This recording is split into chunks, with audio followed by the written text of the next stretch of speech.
Back again, your brother, your friend. Today I want to talk about something that's very close to my heart, something that's revealing, and I want to, expose a little bit of myself to you all, to the world, and be just really open, express myself 100%. I want to talk to you today about the lotus flower, the significance of the lotus flower. What is the lotus flower? Where am I right now? I'm on the roof of a hotel in Guatemala. I'm on the coast or the shore of a beautiful lake. It's called Lago Atitlan. Atitlan is not in Spanish. That's an indigenous tongue, but Lago is a lake. I want to show you guys briefly the lake. I'm on the rooftop, but if you zoom in, you can't really see the whole lake specifically, but this is the landscape that I am at right now. Then there's mountains, surrounded by mountains and volcanoes. Okay, so this is where I am right now, doing my thing out here. But I want to say to you that the secret is that you are the lotus flower. I am the lotus flower. We're the lotus flowers. In nature, you can find things that reveal the truth to you. There's symbols all throughout nature. Like there's a beetle flying in front of me, and the beetle in ancient Egypt had, its significance. It also represents rebirth and several other things. The dung beetle, because of the way it pushed along the dung in ancient Egypt and reutilize its waste and things like that. So there's signs and symbols in nature, and ancient cultures, those who have been in tune with nature, and just different people in general who have been in tune with nature, they've seen the symbolisms in different. I'm still looking at this beetle in different things in nature. So like the lotus, you are the lotus. We are the lotus. But what is the lotus? What is the symbolism of the lotus? The lotus is a flower that grows from murky, muddy waters, and it grows through the levels of the waters, and it comes out and it blossoms and it manifests itself and it unfolds. And yet it isn't dirty. It isn't, muddy from the waters that it grew up out of. It's of the world. It's in the world, but not of the world. And so all these stories and symbols throughout ancient societies, they've always been about us. They've always been about you. It's never the Christ Savior, the Buddha, the Krishna, Hercules. All these stories are about you overcoming, or about us overcoming, about us becoming our true selves, going through the crucifixion, going through the blazing fire, and resurrecting. The lotus, again, it rises up out of the trials and tribulations of the murky water. The water is representative of the trials, the tribulations, the trauma, the tragedy, all the things that you go through and that we go throughout life. And we're supposed to rise through that pure. We're supposed to go through that and be from that, but not be of that. We're supposed to sobrevivir en español, to survive. You know what I mean? To overcome. So we're supposed to overcome that and still come out shining. We're supposed to, as opposed to folding when the pressure is on, when the heat of life is on, we're supposed to unfold beautifully. So that's the representation of the lotus. But the secret is that you are the lotus. It's representative of our life. And the reason that I brought up the time period of my YouTube videos and I'll kind of stop putting out videos for a while is because my mother passed away when I was 17 years old. That was in 2007. In 2007, I entered a maze. I was in the murky waters. My mother was the backbone of my family and of my family structure. She had cancer, She passed her form. She fought cancer for some years, changed up her lifestyle, began eating healthy, organic food, studying Dr. Sebi, different works, fasting, drinking juices, and I learned all from that. But when she passed away, my life crumbled. Everything around me fell apart, and so did my family. Fell into depression, became orphans, suffered, the tragic loss of losing the one person who loves you the most in the world, the one person who brought you into the world. My father, he grew up. We're from Los Angeles, so my father, he was raised in his own time period in LA. Crack cocaine hit LA. He wasn't a drug dealer. I mean, he wasn't a drug user. He was a drug dealer, purported drug dealer. So my father, sold cocaine, heavily sold cocaine. He was a man in the streets. He was always a good influence in terms of, before I found out who he was and what he did, he always put me on to martial arts, eating healthy, discipline, different things like that. When he was around, but he lived in the streets. He was a Rolling Stone, had different children from different women, and did his cocaine thing, but he did that off to the side. My mother passed away. He abandoned me and my siblings. I entered college. My mom passed away when I was 17. I entered college when I was 18. No guidance, no parents, no care packages, no one to call when I had trouble or issues. No family support system. Just from my grandparents, but they were going through what they were going through. I was ridiculed, mocked for not having certain clothes by the young ladies, the women in my race and my nation. Sometimes they're a little bit, not a little bit. Sometimes a lot of it, they're into consumerism, very superficial, and so ridiculed, mocked. Lived in poverty, just eating beans and barely any vegetables, trying to survive in college. And it's not my experience wasn't the average college experience, where a lot of the people I went to college with, middle class, parents were engineers, college educated, things like that, and they were broke, quote unquote. No, I was mentally, physically, spiritually broke. I had entered a maze for 7 years.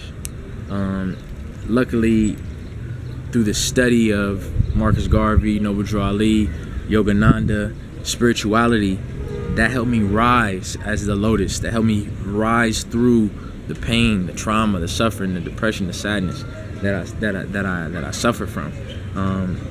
I felt like my father was a criminal, therefore I was a descendant of a criminal. He didn't love us because he didn't communicate with us during that time. He wasn't there, so I didn't deserve to be loved. I didn't deserve the best, because who was I? I was a victim. I was an orphan. I was left alone to survive in the wilderness. Who was I to succeed and excel? And so I decided to just survive, just float underneath the murky water. I decided I wasn't worthy enough to come up out of that because once the lotus busts through the water and starts to blossom, it represents a threshold. It represents spiritual awakening. It represents the consciousness that you have the power. All the power is within you. The divine strength that you need from the Most High is within you. The power to inspire, the power to fully unfold. Unfold means to reveal the secrets, reveal the inner potential, reveal the greatness within you. I didn't exist on that plane. A lot of us aren't existing on that plane. We want to stay, we don't want to sit by the lake in Guatemala. We don't want to hablar en español, right? We don't want to learn other cultures. We don't want to inspire people. We want to just survive. But we're in the age of living and knowing now. I'm telling you this story because I'm not trying to glorify myself. I almost died during those 7 years. When I say die, I mean my spirit. And I say during those 7 years because my mother passed away in 2017. We're now in 2015, so it's been 7 years since she passed away. I'm telling you this story to let you know that you are the Lotus. You are the resurrected Christ. You are the Hercules. You are the one who went down to hell and came back up, and you still survived. When I finally decided, get back to me being underneath the threshold, I decided to just survive. I was just surviving and not thriving. I had so much potential, and we have so much potential, but I didn't allow that potential to be unfolded. Those flower petals to open. I stayed underneath the water, and there's so many lotuses underneath the water that need to come out and blossom and give the world the best. You have to know that you are who you are. Like you have everything that you need already. And so the references that I'm making to the lotus flower, they're from ancient civilizations, ancient Egypt or Kemet. In Buddhism, you'll see the Buddha meditating on top of a lotus flower. You'll see in Hinduism, there's some Hindu gods, Lakshmi, different gods being birthed out of that flower. You are the lotus flower. We are the saviors. We are the ones that we've been waiting for. So, like I said, it wasn't until recently, it wasn't until just last year that I had that spiritual awakening, that I broke the threshold, and I realized that I can become, and I already am, who I need to be, and that I can give myself permission to live my dream, and so can you. You don't have to stay underneath the water. You can unfold. It represents rebirth. It represents purification. It represents fortitude. It represents strength. That's what the lotus flower represents, and that's what you are. Right now, the story is I'm living in abundance now, and that's what happens when you break through and you have that realization and that enlightenment, knowing that you are the lotus flower. You are the one that can unfold. No one is holding you back. You don't have to be a victim. You're not a victim. We're not victims. We're the lotus, the flor de lote, right? And so I'm out here, like I said, I'm living in abundance. I just was eating papaya, granola, pancakes, beans, plátanos, just fresh food, you know what I'm saying? Cantaloupe, beautiful birds singing out here. About to go sit by the lake. Again, I want to say that you're not measured by your success, and greatness is not measured by the things that you have accomplished. That's not how you measure success. You measure success not by the heights that you reach, but from the depths, but by the depths from which you've climbed. So you don't measure greatness and success by the heights that you've reached or the things you've accomplished, but from the depths that you have climbed from. When one of my greatest heroes stated that, actually, it's about the depths from which you have climbed. It's not about the heights that you have reached, because one of my greatest heroes is Frederick Douglass. This man accomplished so much, but his greatness didn't come from his intellect. His greatness didn't come from his fortitude. His greatness didn't come from him becoming a statesman and an advisor to Abraham Lincoln, and a great author and editor, a great spokesman and orator. That's not where his greatness came from. He used to be a slave. He didn't know how to read or write. He didn't know his birthday. He didn't know his history. He was beat and he was treated like a farm animal. And he went from basically beasthood to becoming a giant, to doing amazing, great things. So that's why he's one of the greatest personas and persons that I've ever heard of and I've ever known. Not because of the things he's accomplished, because I know people who've accomplished a lot of things that I've accomplished, but they didn't go through what I went through. What I've gone through. They didn't die. They didn't almost die. So your greatness is going to come from you overcoming all the ish and things that you've been through. If I can do it, so can you. If it's been done, then it can be done again. You are the lotus.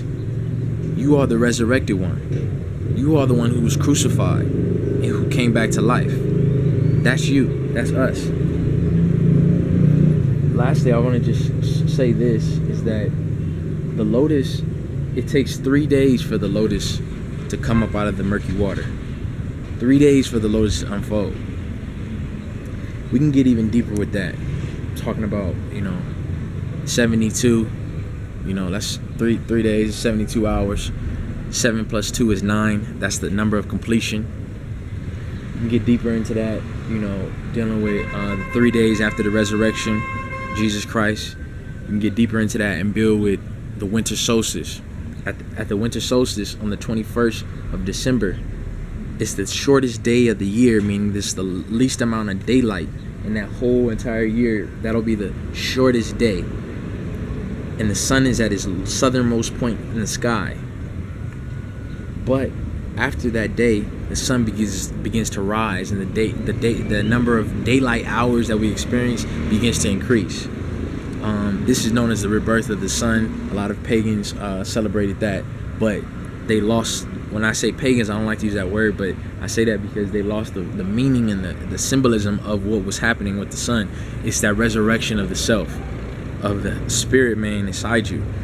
It's time for you to resurrect. That's the age that we're in. If I can overcome, so can you. If I can graduate, I didn't state that I graduated with honors, you know, even though I barely had any money to even buy my gown to graduate with.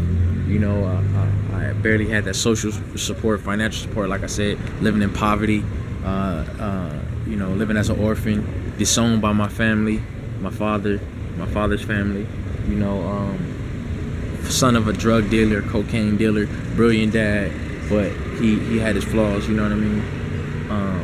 Mother died, you know, passed away from cancer. Graduated with honors, living in Guatemala by the coast, by the lake, multiple streams of income, living in abundance. It can be done. Have faith in yourself. Know that you are the Lotus. Peace.